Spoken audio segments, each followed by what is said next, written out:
बिस्मिल्लाहिर्रहमानिर्रहीम। सबसे पहले तो नए आने वाले नाज़रीन से गुजारिश है कि मेरे चैनल को सब्सक्राइब करें और साथ लगे बेल आइकन को दबा के नोटिफिकेशन को ऑन कर दें ताकि मेरी हर नई आने वाली वीडियो का नोटिफिकेशन आपको मिलता रहे।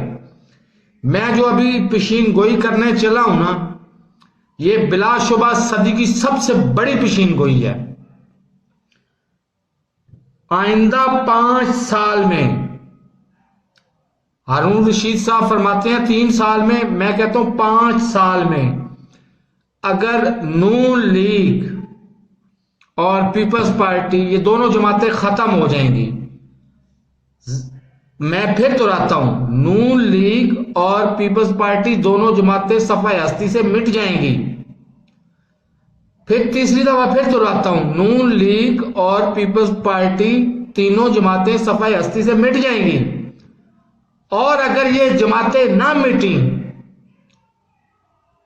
अल्लाह ना करे अल्लाह ना करे अल्लाह ना करे, ये जमातें ना मिटी तो पाकिस्तान मिट जाएगा। जो इन्होंने जुल्म किया है ना, ताहिर अल कादरी को कत्ल कर देते, हमें अफसोस ना होता।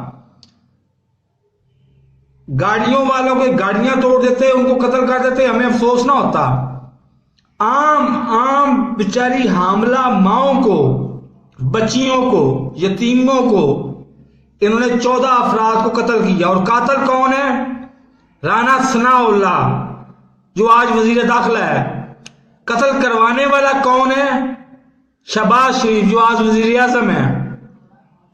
तो क्या हजरत अली करमल्ला वजह के फरमान के मुताबिक ये हुकूमत कायम रह सकती है? कभी भी कायम नहीं रह सकती। और इंशाअल्लाह मैं तो प्रेडिक्शन पहले ही दे चुका हूं, बार बार दे रहा हूं कि अक्टूबर में इलेक्शन होने जा रहे हैं और इन लुटेरों से और इन मुनाफिकों से और इन जालसाजों से, मुजरमों से, मंशियात फरोशों से हमारी जान छुट जाएगी। तो मेरे इस चैनल को सब्सक्राइब नहीं किया तो सब्सक्राइब कर लें, साथ लगे बेल आइकन को दबा के नोटिफिकेशन ऑन कर दें ताकि मेरी हर नई आने वाली वीडियो को नोटिफिकेशन आप बर वक्त आपको मसूल हो चुके। इस वीडियो को डाउनलोड करके सेव कर लें। अगले 10 साल बाद आप मुझे पूछिएगा, मैं आपसे पूछूंगा अगर जिंदगी रही तो। अल्लाह हाफ़िज़।